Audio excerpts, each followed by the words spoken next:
Free bus వీటి కోసమా అండి? కొబ్బరికాయలు తెచ్చుకోవడానికి ఊరు నుండి చింత చిగురు అమ్ముకోవడానికి ఫ్రీ బస్సు, ఆలుగడ్డలు తెచ్చుకోవడానికి ఫ్రీ బస్సు. ఇది రాంగ్ అండి. ఫ్రీ బస్ తీసేయాలి. వీళ్ళు కొన్ని చెప్పిల్లు కదమ్మా 6 పథకాలని. ఒక 200 యూనిట్లు ఫ్రీ, ఇంకోటి బస్సు పథకం అని చెప్పిల్లు, తులం బంగారం అని చెప్పిల్లు. తులం బంగారం రాదు, ఇవ్వరు వాళ్ళు. ఇవన్నీ వాళ్ళు సీట్లో కూర్చునే వారికి ఎవరైనా ఆడెక్కే వారికే మాట. ఎక్కినాక వాళ్ళే చూసుకుంటారు. మా లాంటి వాళ్ళకి ఏం లేదు. నాకు ఏం లేదు. మా భర్త నాతో ఉండడు. మహాలక్ష్మి పథకం లేదు, నాకు పెన్షన్ రాదు, ఏం రాదు.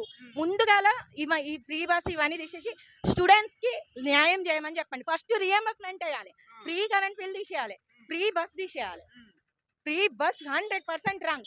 కొట్టుకుంటున్నారండి. వాడు అన్ని ఎక్స్ప్రెస్ వేసుకొని 2-3 ఉట్టి బస్సులు వేస్తే ఏం లాభం? అక్కడ కండక్టర్ సఫర్ అవుతాడు. పైన ఎక్కి కూర్చుంటున్నారు, కిందెక్కి కూర్చుంటున్నారు. మొత్తం బస్సులకి ఎవరైనా పడితే ఎవరు బాధ్యులు?